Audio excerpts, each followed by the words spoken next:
Oh my God. Haley suddenly gasped.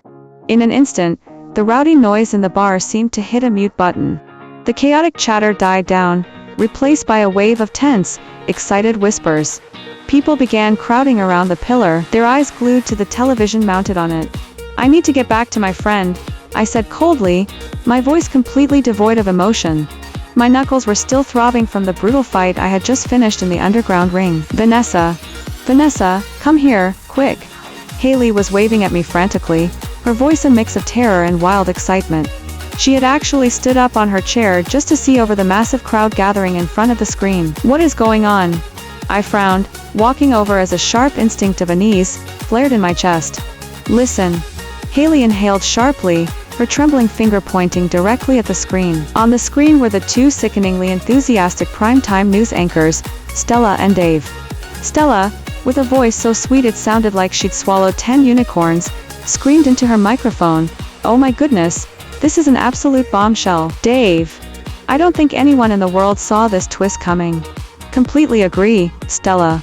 Due to some highly confidential, technical reasons, the two ruling alpha families have decided to break all protocols tonight. As the New Year's clock strikes, they are drawing a secret, second, lucky winner, for the year. Folks, there are only 10 seconds left on the countdown.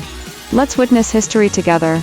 The gamblers, fighters, and drunks around me began shouting along with the TV, their roaring voices vibrating so hard they threatened to shatter my eardrums. 10, 9, 8. Haley. I tried to pull her away. The air in the bar felt suffocatingly thin all of a sudden. The two elite syndicates, the Graymoores and the BourneFells, who controlled the very lifeblood of this world, and devoured everything with their wealth and power, had built Grayful Academy. To me, it was nothing but a den of vampires. I loathed them. It was the Graymoore Syndicate that had forcefully demolished the ice rink that took me in, stripping away the last place I called home. 7, 6, 5. On screen, Stella shrieked with excitement. "Dave! They have the name. The final selection has been generated. 4, 3, 2, 1. The New Year's bell boomed heavily. "Happy New Year!"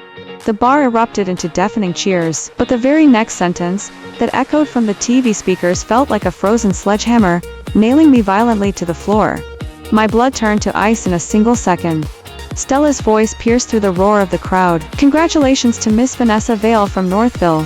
You have been chosen as the final special admission student of Grayful Academy this year." Boom! My mind went completely blank.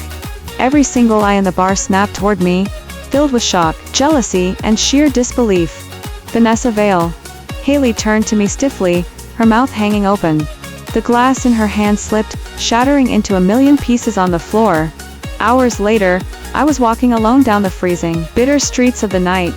Every breath I took crystallized into white mist in the air, while those cold words continued to echo like ghosts in my mind. This made no sense.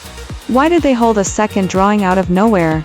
There were billions of wealthy, privileged kids around the globe who would commit crimes just to get this slot.